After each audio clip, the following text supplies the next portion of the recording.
Hey, I'm Susan, And I'm Ann. and we're doing our Tuesday pick of books that we've been reading that's on our shelf that we love or have shaped us. What'd you bring? I brought a book that a friend gave me in 1996, so many years ago, telling my age a little bit. It's called The Different Drummer Handbook, Marching to a Creative Beat. And I don't know if you can see just the style of writing. I love the artistic nature of this book and the way he uses fonts and stories and questions and poetry. And this book has shaped a lot of the way that I think of writing as a more engaging kind of writing with the reader, not just telling the reader things, Mm-hmm. which is very much our style. Also love it on a totally different level because of its message. Its message to feel the freedom to march to a different drum, be who you are, take risks, dream big, involve others, sing out your cause loud and clear, celebrate your victories, and just embracing a spirit of marching through life with a creative can-do kind of attitude.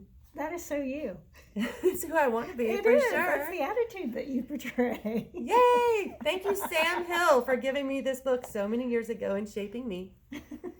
What'd you bring? I brought The Return of the Prodigal Son, a story of homecoming by Henry Nouwen, and this was put out originally in 1992. See? I don't remember when I got it, but 1992.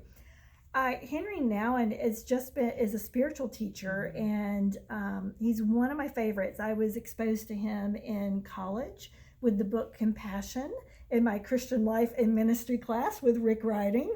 I still remember those details. But this book, he looks at the story of the prodigal son.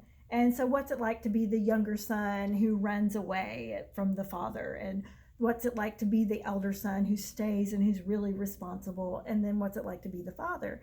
And he was inspired by Rembrandt's painting.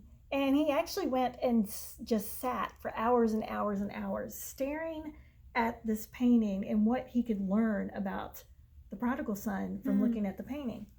I actually try to read this every year. It's the book that I read during Lent season. I don't know why I picked a Lent season. I just did.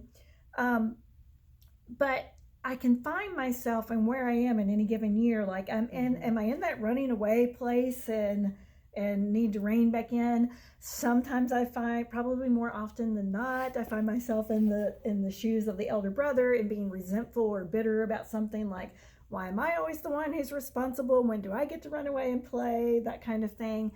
But the beauty of the book and the reason I keep coming back to it isn't to identify where I'm failing.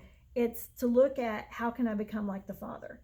How can I be that loving, gracious, compassionate person who is welcoming of others and affirming and a part of reconciliation?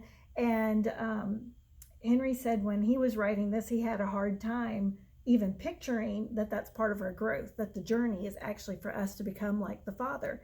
And I don't know if you can tell it, but one of the cool things about the image, if you look at the hands of the Father around the Son, they're differently shaped. They're distinctly different. And so he talks about how one is like the hand of a father and one is like the hand of a mother. And so he kind of goes into some of that. So it's just a beautiful book that reminds me of the kind of person that I want to be. These do match really well. Again, totally unintentional. We brought books without talking, and both of them represent who we want to be. So who do you want to be and what book? Remind you of that. Or even what movie, because sometimes it's movies that we can watch again and again that remind us of who we want to be. So share in the comments. We want to hear.